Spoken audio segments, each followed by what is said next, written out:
Bonjour mesdames, bonjour messieurs.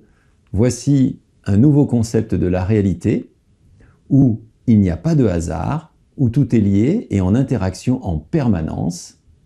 C'est un message pour l'humanité de Gilles Guyon. Alors pour vous, le monde est-il mal fait? Bah oui, parce qu'il y a des problèmes, des guerres, des catastrophes. Ou est-il bien fait? Bien oui, parce qu'il y a des solutions, il y a la paix, le bonheur. Mais la nature, la création, l'univers, sont-ils mal faits? Ah oui, il y a la mort, il y a tout ce qui est artificiel, il y a le mal-être. Ou sont-ils bien faits? Bah oui, il y a la vie, il y a les animaux, les humains, la nature, le bien-être. Mais alors, la nature, la création, l'univers, se trompent-ils? Font-ils des erreurs? Pour qui nous prenons-nous pour croire que l'univers, la création, la nature font des erreurs, se trompent? Prétendons-nous être au-dessus de leur absolue perfection? Remettons déjà un peu d'ordre en nous-mêmes. Soyons humbles, prudents, bienveillants. Allons voir ce que la nature nous dit en réalité. En fait, tout a un sens. Rien n'est hasard. Nous avons déjà trouvé un premier niveau de langage, la parole, la langue, qui nous a permis de communiquer entre nous et dans le monde entier. Mais figurez-vous que j'ai découvert un deuxième niveau de langage, c'est la révélation de cette conférence. A priori, non découverte par les érudits, les scientifiques, les religions, le monde. C'est une communication permanente qu'il y a entre l'humain et l'univers, qui part de nos pensées, puis de nos paroles, nos actions vers l'invisible, et puis qui nous revient concrètement dans la réalité physique et matérielle. Voici maintenant comment la vie m'a amené à découvrir cette nouvelle conception de la réalité, durant mes 60 années de vie. La première clé qui m'a été offerte, c'est d'avoir eu des parents pleins d'amour. Cela m'a permis de découvrir l'amour véritable, ce qui n'est pas toujours le cas dans toutes les familles. Ensuite, le deuxième point, c'est les études. Je suis parti d'un BEP et en formation pour adultes, petit à petit, jusqu'à l'École supérieure d'ingénieurs de Marseille et de commerce. Ce qui m'a permis de comprendre un peu plus le monde et les entreprises. Le troisième point, j'adorais le sport. Donc j'ai pratiqué 40 sports différents et sans le savoir, chaque sport nous permet de nous harmoniser, de nous équilibrer à l'intérieur de nous. Ensuite, j'ai toujours adoré les voyages, donc j'ai visité plus de 60 pays dans le monde, ce qui m'a permis de voir les limites des conditionnements, des jugements, des traditions et leur ouverture, d'avoir une vue un peu plus large de la vie et du monde. Après, j'ai été pendant 7 ans franc-maçon où j'ai travaillé la symbolique et puis j'ai continué à travers l'école que nous avons créée de coaching pendant 23 ans. Et en fin de compte, c'est ainsi que l'univers nous téléphone chaque jour en passant par la symbolique. Ensuite, j'ai eu 7 ans de difficultés qui m'ont amené à travailler sur moi, à faire du développement personnel, jusqu'à créer 2 écoles, une pour développer l'intelligence intuitive et une pour former des coachs intuitifs de l'excellence. Après, j'ai eu 2 expériences de couple de dualité où, comme je dis souvent, il faut 3 heures pour choisir un canapé, l'un veut le blanc, l'autre le gris, et puis au bout des 3 heures, personne n'est content. Et depuis 23 ans, je suis passé à un couple de réalisation. Donc, en fin de compte, passer de l'amour des peurs à l'amour véritable. Et puis, durant 7 ans, j'ai médité 2 à 3 heures chaque jour et aussi des semaines entières qui m'ont permis de passer de la dualité du bien et du mal vers la sagesse.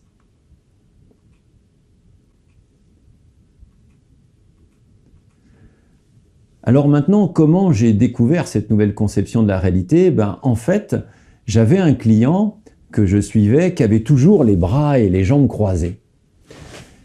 Et puis un jour, je l'ai raccompagné chez lui et toute l'année, il avait ses volets, ses fenêtres, ses rideaux fermés 24 heures sur 24. J'ai trouvé ça assez étonnant. Et puis un autre client, une fois en allant chez lui, qui était par contre lui toujours détendu, bras derrière la tête, jambes sur la table quand je l'accompagnais. Et lui, il avait une maison, j'avais jamais vu ça, toute vitrée partout, avec des fenêtres qui ne fermaient pas de volets, pas de rideaux, voilà. Et en fin de compte, ça s'est posé 1 ou 2 semaines après dans ma tête et je me suis dit, mais c'est pas possible. Il y a un lien entre notre comportement, notre habitation et la vie. Et puis, j'ai pris connaissance des dernières découvertes existantes où j'ai compris que toute maladie est liée à une cause psychologique émotionnelle. On avait aussi découvert la signification des couleurs. Si on porte du rouge, c'est peut-être qu'on est une personne avec beaucoup d'énergie, des capacités d'action. Et j'ai cherché à vérifier cette conception de la réalité en l'extrapolant à tous les domaines de notre vie quotidienne en fait. Pourquoi on a tel type de voiture, pourquoi on a tel animal domestique, pourquoi on a tel type de maison. Et à ma grande surprise, cela se vérifiait partout et depuis plus de 10 ans, avec des milliers de personnes, cela s'avère toujours juste. Et donc maintenant, je vais commencer à vous expliquer, à vous présenter pour la première fois au grand public la compréhension, la signification de l'origine, de la raison de nos maladies, de nos choix de couleurs et de vêtements, de nos problèmes matériels, de nos choix de métier, de sport, de nos différentes formes de corps, de nos choix d'animaux domestiques, d'habitation, de nos gestes, des aliments que nous mangeons, de telle panne avec notre voiture, téléphone ou ordinateur, du genre de musique que nous écoutons, est-ce que c'est du rock, est-ce que c'est du slow, il y a une raison, une cause à tout ça, de nos préférences d'arbres, de plantes, de fleurs, de type de voiture que nous possédons, de nos choix de vacances, de voyages, du genre de livres ou de films que nous choisissons. Et donc ça va être une explication simple, une explication accessible à tous, et à la fois scientifique, visible, et spirituelle, invisible. C'est un constat, mais comment le comprendre? Eh bien en fait, suite à pas mal d'années de recherche, j'ai appris que les atomes, ce sont des cellules vivantes qui bougent et composent tout. Donc il y en a dans le gaz, dans le fer, dans le corps humain, dans l'air, dans le bois, partout. Les mêmes cellules vivantes qui bougent et qui composent tout ce qui est. Et puis, j'ai appris qu'à l'intérieur de chaque atome, grâce à la science quantique, la science du plus petit, nous avons découvert que 99,7 fois 9 de l'atome, c'est du vide. Et c'est composé d'ondes invisibles. Et que seulement 0,0001 était du plein. Donc, la physique, les mathématiques et l'invisible, la spiritualité, en fait, ne sont pas séparés. Tout est interrelié. On a fait des expériences scientifiques et on a vu que 2 atomes intriqués vivent la même chose à des années-lumière. Tout est unifié. Les plus grands maîtres et sages du monde entier le disent depuis la nuit des temps. Notre corps est en fait un réseau d'informations qui communiquent dans l'univers. Les atomes sont des ondes qui se remplissent d'informations influencées par les humains. Alors comment cela revient-il vers nous? Sous quelle forme l'univers communique-t-il avec chacun de nous? Un humain est en fait comme un transistor, comme une antenne vivante, où chacune de ses pensées, paroles, actions émet des ondes, soit en positif, soit en négatif, suivant son comportement. Et comme l'a dit Einstein, dans un laps de temps plus ou moins long, parce que les scientifiques ont trouvé la loi de la cause à effet, mais Einstein a rajouté, il y a l'espace et le temps. Et donc, avec cet espace et le temps, dans un espace-temps plus ou moins long, nous récoltons ce que nous savons semer, consciemment ou inconsciemment bien sûr, donc soit en négatif, c'est-à-dire en synchronicité négative, si l'on est négatif, on va rencontrer plus des gens désagréables, des situations difficiles, des problèmes psychiques, physiques ou matériels, ou si l'on est positif, nous allons rencontrer des synchronicités positives avec des gens agréables, des situations faciles, des solutions, de l'aide, des cadeaux. Voici maintenant quelques exemples de la communication symbolique sur notre réalité. Premier point, vous êtes bloqué du dos. Peut-être vous supportez trop de choses, vous en avez plein le dos dans votre vie. Deuxième point, vous êtes en burn-out, car cela fait longtemps que vous n'écoutez pas votre cœur ou ce qui vous plaît de faire. C'est un peu à la mode en ce moment d'ailleurs. Autre exemple, vous portez souvent des vêtements gris, parce que peut-être votre vie est un peu grisonnante en ce moment. Ou alors vous êtes antiquaire, car vous êtes plus attiré par le passé et l'histoire que le futur et l'avenir. Votre voiture a un problème de batterie. Peut-être vous êtes vidé, vous n'avez plus d'énergie, ou tout simplement elle est usée. Votre tuyauterie est bouchée, peut-être parce que vous gardez symboliquement des émotions en vous. Et tout ça, figurez-vous que c'est le précieux langage codé de l'univers que je vais vous expliquer de plus en plus profondément. Mais où en sommes-nous actuellement face à nos souffrances, nos problèmes? Eh bien, quelles solutions avons-nous trouvées aujourd'hui pour les résoudre? Par exemple, pour les problèmes physiques, eh bien, nous avons la médecine. Pour les problèmes matériels, nous avons soit les réparateurs ou soit on remplace l'objet qui est cassé ou qui ne fonctionne plus. Et pour les problèmes psychologiques, eh bien, nous avons soit le psy, le coach, le thérapeute ou le développement personnel.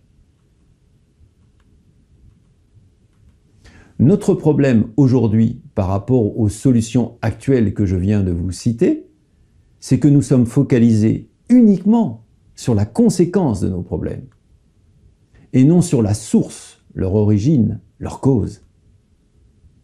Donc soit le problème se résout, soit il continue.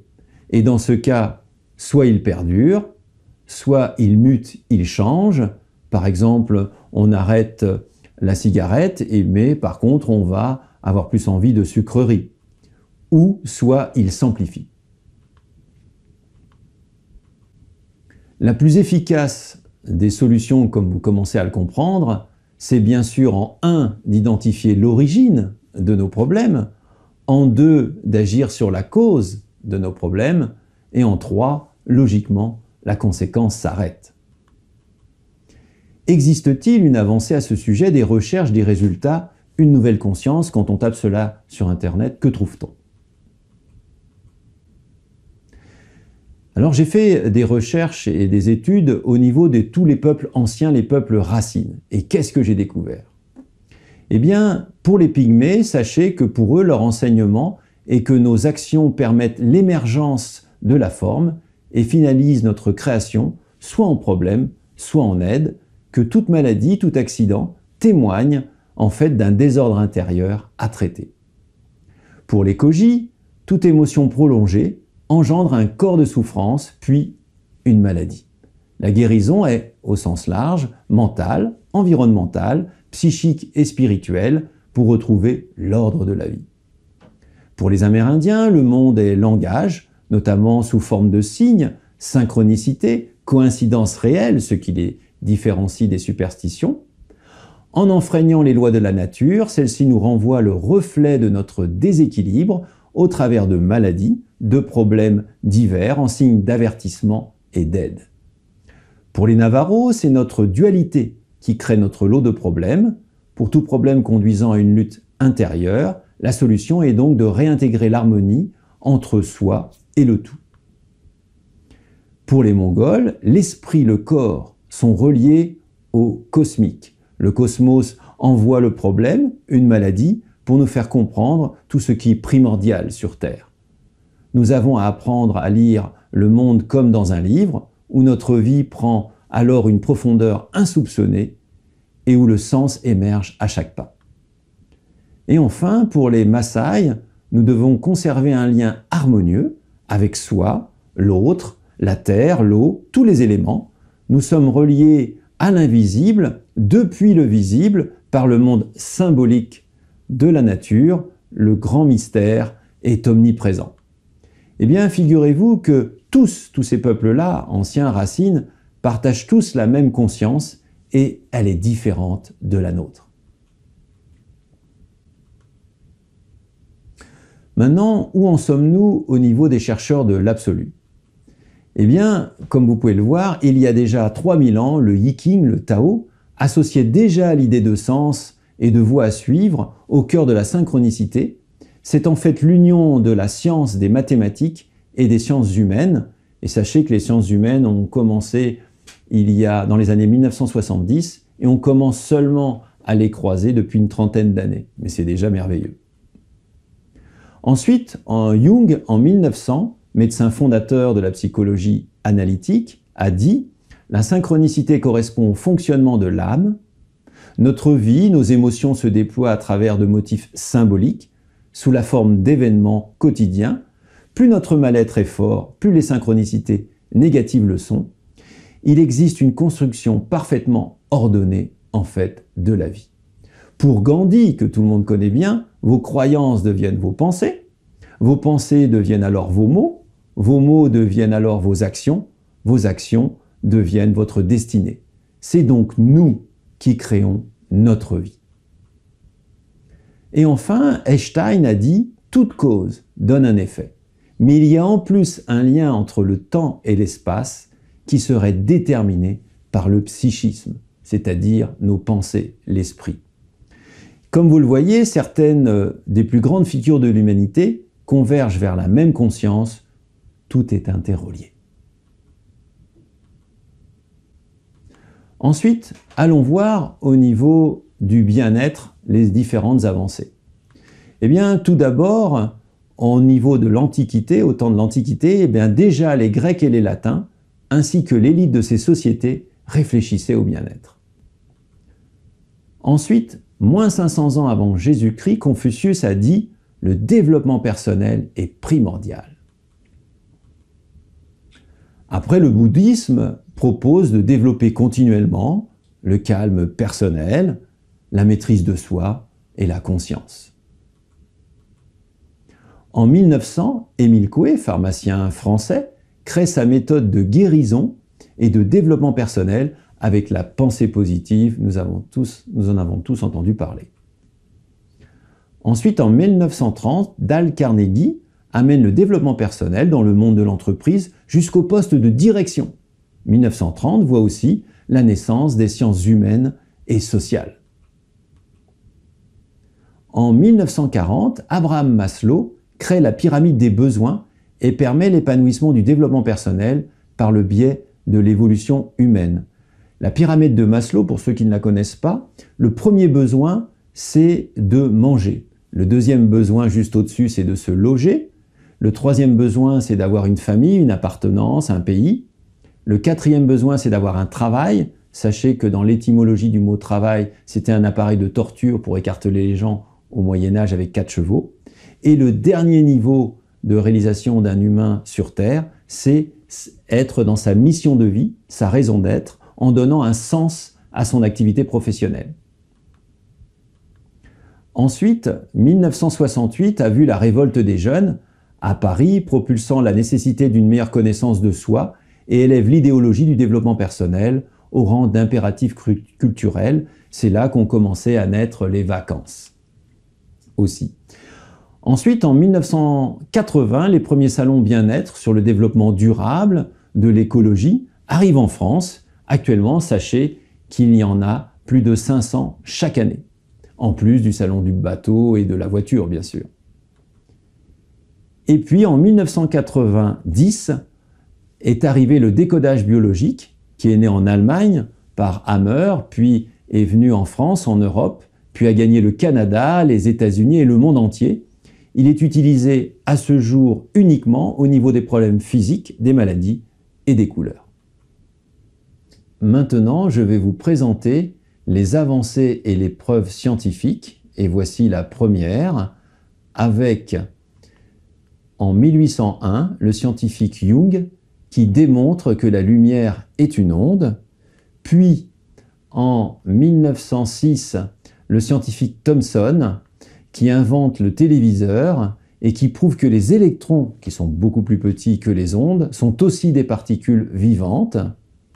Puis, enfin, en 1926, Planck prouve que les particules vivantes qui sont beaucoup plus petites que les atomes, sont influencées par la présence d'un humain, d'une personne.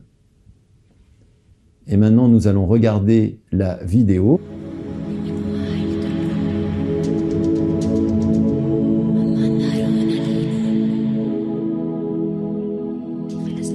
Nous nous sommes tous au moins une fois posé des questions fondamentales. Qu'est-ce que l'univers et la vie? Nous nous demandons aussi si nous avons le pouvoir d'influencer le déroulement de notre vie afin d'améliorer le futur. Depuis des siècles, les plus grands philosophes se sont efforcés de trouver des réponses à ces questions. À l'aube du XIXe siècle, les découvertes et les expérimentations ont permis aux scientifiques de lever un voile sur les mystères de notre univers et d'entrevoir les énormes possibilités qu'il nous offre. Par ses travaux sur la relativité, Albert Einstein nous a permis de comprendre les mécanismes qui régissent les objets infiniment grands comme les étoiles et les galaxies. Mais beaucoup ignorent que le savant qui a révolutionné drastiquement la vie de tous les jours est le scientifique Max Planck, qui, avec la découverte de la physique quantique, a défini les lois régissant les particules infiniment petites qui composent la matière.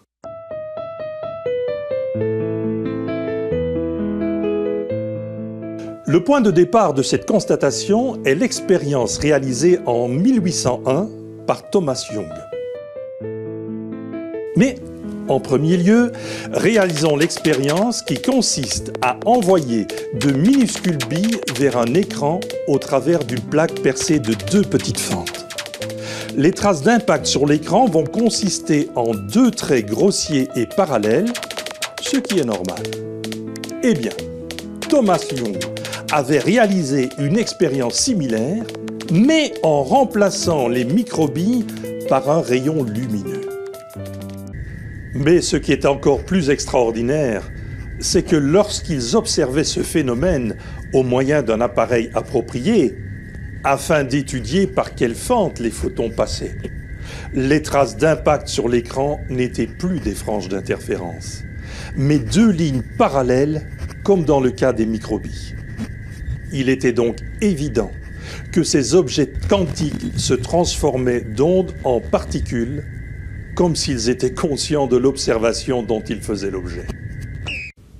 Donc, comme vous avez pu le voir dans cette vidéo, tout d'abord, le scientifique Planck projette des atomes, des particules sur une plaque en fer avec 2 fentes, et on voit sur le mur qui est plus loin derrière, elles arrivent sous la même forme. Et ensuite, il y a un humain qui regarde cette expérience, et à ce moment-là, les particules n'arrivent plus au même endroit. Donc on voit bien que la pensée influence la matière. Maintenant, je vais vous présenter la deuxième preuve scientifique. Donc, c'est le laboratoire des sciences physiques à l'université de Princeton, aux États-Unis, qui a réalisé l'expérience appelée PEER. Et donc, tout d'abord, comme vous le voyez sur l'écran en bas à droite, ils ont fabriqué une pyramide avec devant un plexiglas, derrière un fond, et puis des séparations. Et avec la loi de la gravité, les billes qui sont envoyées en haut, avec la loi de la gravité et de Gauss, ils arrivent, ces billes, toujours au même endroit. Ensuite, on a mis un humain devant la pyramide qui décidait soit de vouloir qu'il y ait plus de billes qui tombent sur la droite ou plus de billes qui tombent sur la gauche. Et comme vous le voyez en bas, il y a des petits compteurs numériques, d'accord, pour voir si les billes arrivaient au même endroit ou plus à droite qu'à gauche. Et il a alors été constaté que systématiquement, l'être humain agit sur les billes par la pensée. Cette expérience a été répétée des millions de fois et c'est clairement un fait réel. Il n'y a absolument plus aucun doute possible là-dessus. La pensée, l'esprit, crée, influence la matière. Regardons la vidéo.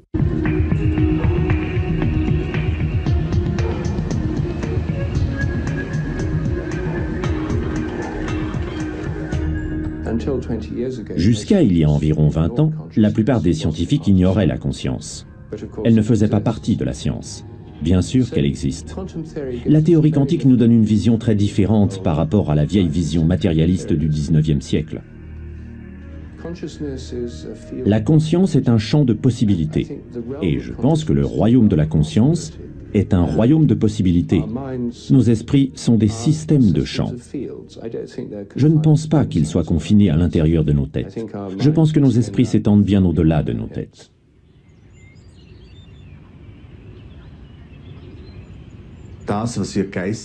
Ce qu'on appelle l'esprit a le pouvoir, le potentiel de contrôler et même de protéger ce que l'on appelle la matière ou le corps. Le bon moment est arrivé pour que cela devienne de notoriété publique.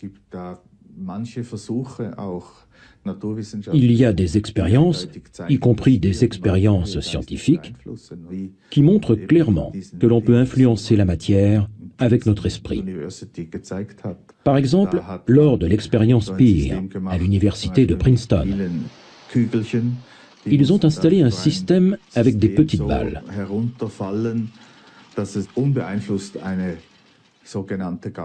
Ces billes tombent en cascade sur un système produisant une distribution gaussienne si aucune influence n'est exercée sur elles.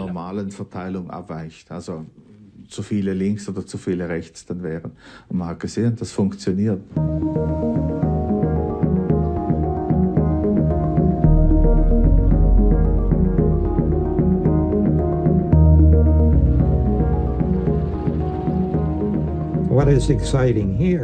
Ce qui est excitant ici, c'est que nous sommes dans un laboratoire de sciences physiques, et que nous produisons des effets relatifs à l'esprit, à l'âme et à la volonté. Des balles affectées descendent en cascade et des parties affectées émergent d'une petite boîte microélectronique. Tous les résultats à partir desquels nous induisons des effets découlent de dizaines de milliers et même de millions d'essais répétés.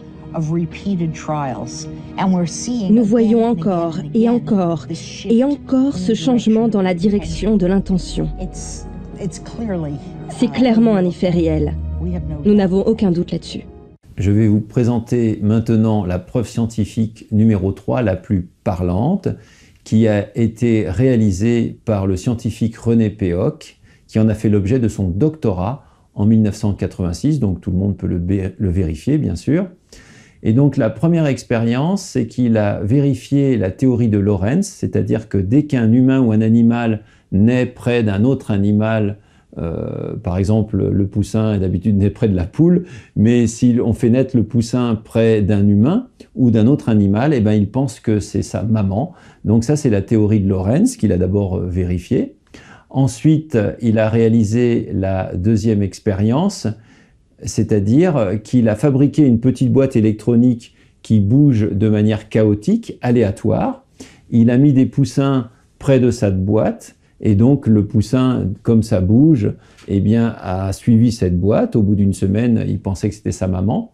Et enfin, la troisième expérience qu'il a réalisée, c'est qu'il a mis le poussin qui avait l'habitude de suivre cette boîte comme si c'était sa maman, il l'a mis dans une cage à l'extérieur d'un carré de 1 mètre par 1 mètre, et à ce moment-là, systématiquement, la boîte électronique qui bouge de manière chaotique s'est rapprochée du poussin. Hein? Tout ça donc prouve que la pensée influence la matière, et donc il a réalisé comme ça plus de 600 expériences menées avec la plus grande rigueur scientifique durant 4 ans avec plus de 2500 poussins, et qui ont montré que quelque chose ayant un rapport avec l'intention, le désir du poussin, influençait le circuit électronique du robot. Et nous allons maintenant voir la vidéo qui explique en détail tout cela. Voilà, donc ce robot se déplace en permanence de façon aléatoire, c'est-à-dire au hasard, parce qu'à l'intérieur, il y a donc une source électronique, hein, un bruit blanc électronique, enfin pour les experts, et qui à tout moment sort des chiffres au hasard, hein, en fonction de l'agitation donc des électrons, et ces chiffres sont traduits en mouvement de rotation, en angle de rotation, en distance de déplacement, hein, et normalement, donc lorsque le robot est tout seul, il va se déplacer véritablement au hasard. C'est en étudiant des poussins que René Péoc a eu l'idée de sa thèse de médecine. Il travaille alors dans un laboratoire de biologie animale quand il découvre la théorie dite de l'empreinte, élaborée par le prix Nobel Konrad Lorenz. Fasciné, René vérifie d'abord la théorie sur lui-même avant de la tester avec le petit robot. Qu'est-ce que vous faites là, René? Eh bien, je conditionne un petit poussin pour qu'il m'adopte exactement comme si c'était sa mère. C'est la théorie de l'empreinte, hein, découverte par Konrad Lorenz, qui démontrait que des petits oiseaux pouvaient, dès la naissance, adopter n'importe quel objet qui bouge et qui fait du bruit à proximité de lui. Ça peut être un humain, ça peut être un robot. Là, en l'occurrence, avec ce poussin, c'est sur moi, et plus particulièrement d'ailleurs sur les chaussures. Et donc, il a absolument besoin de me voir régulièrement. Sinon, il va se laisser dépérir. C'est ainsi que la cave de René Péoc se transforme en poulailler. L'objectif du chercheur, conditionner des poussins pour qu'ils adoptent le générateur numérique aléatoire comme leur mère. Pour cela, chaque poussin doit passer au minimum 1 heure par jour pendant 1 semaine au contact du petit robot. Et ça marche. Il faut qu'il se reconditionne un petit peu. Privé de sa mère poule, dès la naissance, ce poussin développe une affection toute particulière pour le robot. Le but de l'expérience, c'est de mettre le poussin dans une cage transparente et de voir si le robot, qui normalement fonctionne au hasard dans toutes les directions, va avoir une trajectoire complètement perturbée, soit vers la cage, soit à l'opposé.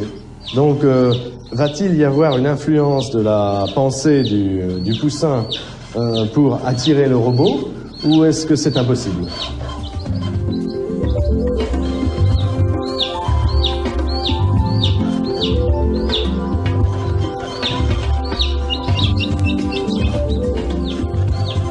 Pour chaque expérience, la trajectoire du robot s'inscrit sur une feuille témoin.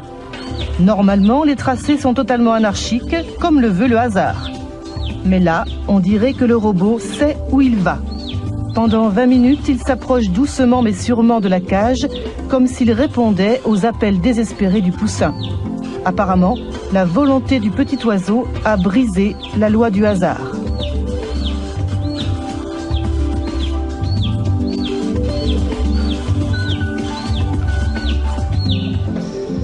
Pendant 4 ans, René Péoc réalise 600 expériences avec 2500 poussins.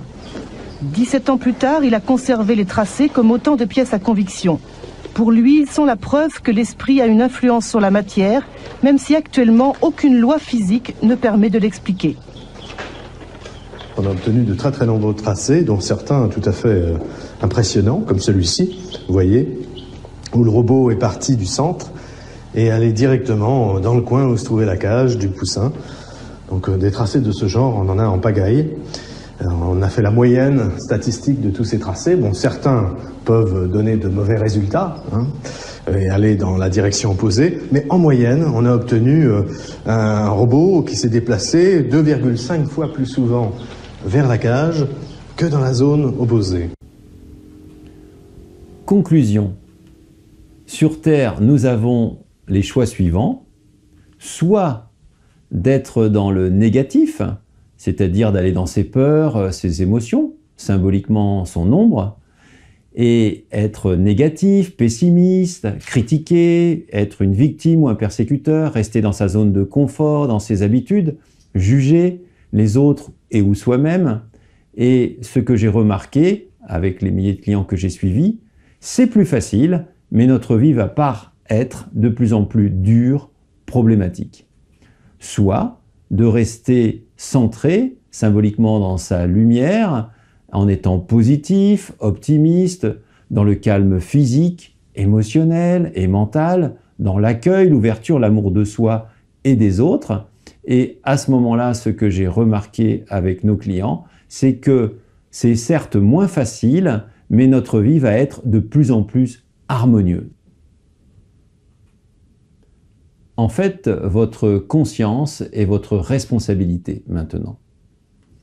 Soit d'aller dans le déséquilibre, la critique, l'ombre, le jugement, le négatif, et ce que j'ai remarqué avec nos milliers de clients, soit vous allez avoir un problème physique de niveau 1, exemple, si j'arrive pas à dire quelque chose d'important, un problème à la gorge, une angine ou autre, soit si ça fait déjà plusieurs mois que je n'ai pas réussi à parler de quelque chose d'important, eh bien une extinction de voix pendant 1 mois par exemple, et si ça fait plusieurs années que je ne dis pas quelque chose qui est primordial pour moi et que je ne vis pas, eh bien une tumeur par exemple.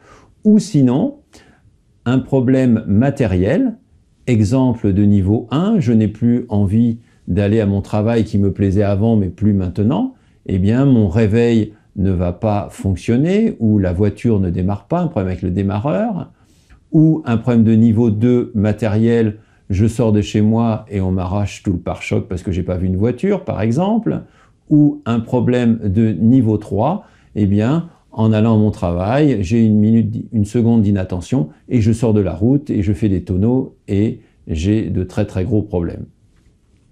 Ou sinon, cela peut s'incarner à travers un problème psychologique, de niveau 1, 2 ou 3, le dernier étant le burn-out qui est un peu à la mode en ce moment. Soit, si je décide d'aller vers l'harmonie, c'est-à-dire la lumière symboliquement, le non-jugement, le positif, eh bien à ce moment-là, je vais attirer un bien-être physique de niveau 1, 2 ou 3, ou un bien-être, on va dire un bon fonctionnement matériel de niveau 1, 2 ou 3, ou eh bien, un niveau de centrage, de joie, d'énergie de niveau 1, 2 ou 3, proportionnel à mon niveau de positivisme et d'harmonie. Maintenant, je vais vous présenter les bénéfices de ce nouveau concept de la réalité. Vous pouvez maintenant résoudre vos problèmes en agissant sur l'origine, sur la cause. Prenons différents exemples. Le premier, un problème physique. Par exemple, vous êtes bloqué du dos, qui est la conséquence, la preuve de votre déréglage, déséquilibre, décentrage. Eh bien, je vous invite maintenant à prendre conscience dans quel domaine vous êtes surchargé, vous en avez plein le dos. Puis, d'agir pour résoudre l'origine de votre problème, soit en déléguant, en faisant moins, en vous reposant, en vous arrêtant, en changeant de travail, en prenant un travail plus léger, afin de plus vous respecter, de mieux vous aimer. Et alors, vous allez constater que vous n'êtes plus bloqué du dos. Maintenant, nous allons voir un problème psychologique. Prenons l'exemple de quelqu'un qui est en burn-out, la conséquence, la preuve de son déréglage, de son déséquilibre. Vous allez d'abord prendre conscience que les éléments sur votre lieu de travail peut-être ne vous correspondent plus, donc la conscience. Ensuite, vous allez agir pour résoudre l'origine, la cause de votre problème, soit en demandant un autre poste qui vous convient mieux, soit en vous arrêtant, soit en changeant de travail, ou soit en décidant de vous respecter plus, de mieux vous aimer. Et à ce moment-là, vous allez constater que vous allez retrouver votre énergie. Prenons le troisième cas, un problème matériel. Par exemple, votre évier ou votre lavabo ou votre baignoire au niveau de la tuyauterie est bouché, conséquence de votre propre déséquilibre. Vous allez prendre conscience que les canalisations bloquées correspondent symboliquement à des tuyaux digestifs, à des organes, que vous avez du mal à évacuer quelque chose. Peut-être que sur le plan émotionnel, vous avez trop accumulé ou refoulé une problématique de couple ou familiale ou de travail, et que des pensées, des sentiments sont coincés dans votre estomac. Vous allez alors agir pour résoudre l'origine de votre problème, vous déboucher symboliquement en exprimant à qui de droit ce qui a pu vous toucher, réguler votre plan émotionnel, prendre des décisions afin que la vie recoule en vous, et vous allez constater, cette fois-ci en mettant du desktop ou un autre produit, que votre lavabo ou votre baignoire se débouche. Maintenant, nous allons voir les bénéfices de ce nouveau concept de la réalité encore sous un autre angle, c'est-à-dire les différents messages pour l'humanité, les secrets de la vie, parce que nous en sommes là. Le premier point, c'est que nous avons enfin trouvé la connexion, le lien entre le visible et l'invisible, tant recherché depuis la nuit des temps. Deuxième point, nous créons chacun notre monde, notre réalité, par nos pensées, paroles, actions, comme l'a dit Gandhi et plein d'autres sages. Troisième point, notre déséquilibre donne forme à des signes symboliques concrets qui reflètent notre désordre intérieur ou notre alignement. Quatrième point, il y a un sens à tout ce qui nous arrive et celui-ci peut maintenant se comprendre et être conscientisé. Cinquième point, nous pouvons maintenant agir sur l'origine de nos problèmes et pas seulement sur leurs conséquences, et donc avoir plus de clés pour les solutionner, moins souffrir et être plus heureux. Sixième point, chacun est maintenant conscient du fonctionnement de l'univers et peut ainsi voir sa responsabilité dans sa vie, sa création. Septième point, chacun peut plus facilement s'équilibrer et donc s'harmoniser. Enfin, un pont de lumière, un langage entre l'humain et l'univers. Huitième point, maintenant le coefficient de conscience de chacun peut évoluer plus grandement. Neuvième point, l'univers nous laisse libres d'expérimenter soit le positif ou le négatif. Cela dépend de votre comportement, chacun sur Terre selon notre poids d'âme. Dixième point, plus un être humain devient positif, constructif, équilibré, conscient, responsable, amour, et plus il participe à la paix en lui et avec son entourage, au travail, dans le monde. L'inverse est aussi vrai. Onzième point, celui que je préfère, les problèmes ne viennent plus des autres ou de l'extérieur, mais de nous et de notre comportement à chaque instant. Qu'est-ce que l'on choisit ? D'aimer, de pardonner ou de critiquer. Douzième point, chacun bénéficie maintenant du meilleur guide du monde, l'univers, car ce sont des signes symboliques et réels et concrets de l'univers. 13e point, la création de la nature, appelez-la comme vous souhaitez, régit chacun partout et s'applique sur le plan mondial. 14e point, l'univers en fait nous téléphone par la symbolique, en métaphore, pour guider chacun vers plus de justesse et de sagesse. Voilà l'enseignement de la création, c'est le plus élevé qui nous soit donné que j'ai trouvé à ce jour, qui est régi par les lois universelles, cosmiques, fondamentales, immuables. Donc ce n'est pas un enseignement de Gilles Guillon, mais vraiment de la nature pour nous aider à évoluer sainement. Ce que je peux vous proposer, c'est soit de venir dans votre ville, votre association, votre entreprise, réunissez les gens que vous souhaitez. En France, je me déplacerai, ça sera en direct. Et par contre, si c'est à l'étranger, nous le ferons en vidéoconférence, par Zoom ou autre. Et à ce moment-là, je vous amènerai des explications concrètes. Je répondrai à tous vos problèmes physiques, matériels ou psychologiques pour en identifier la cause. Nous vous proposons aussi des cours pour apprendre à comprendre la symbolique et des formations en ligne. Sur notre site www.gconscience.com. Vous pouvez aussi m'appeler sur le portable qui s'affiche 06 80 62 81 08. J'ai également écrit 3 livres. Le premier étant La révélation pour une nouvelle réalité. Le deuxième, c'est Mesurer votre conscience. C'est l'un des premiers livres qui mesure le cerveau droit. Pour l'instant, il y a beaucoup de livres qui permettent de calculer le cerveau gauche, le QI, mais aucun sur la conscience, le cerveau droit. Donc là, c'est un test qui permet de calculer votre niveau de cerveau droit, de conscience. Et puis le niveau 3, le livre 3, excusez-moi, c'est le dictionnaire de la vie où tout a un sens, où dedans, j'explique la signification des voitures, pourquoi on a tel animal domestique, pourquoi on a tel problème matériel, pourquoi on part à tel endroit en vacances, etc. Et plus des milliers de révélations vous sont données dans ce dernier livre. Voilà ce que je souhaitais vous présenter et à très bientôt.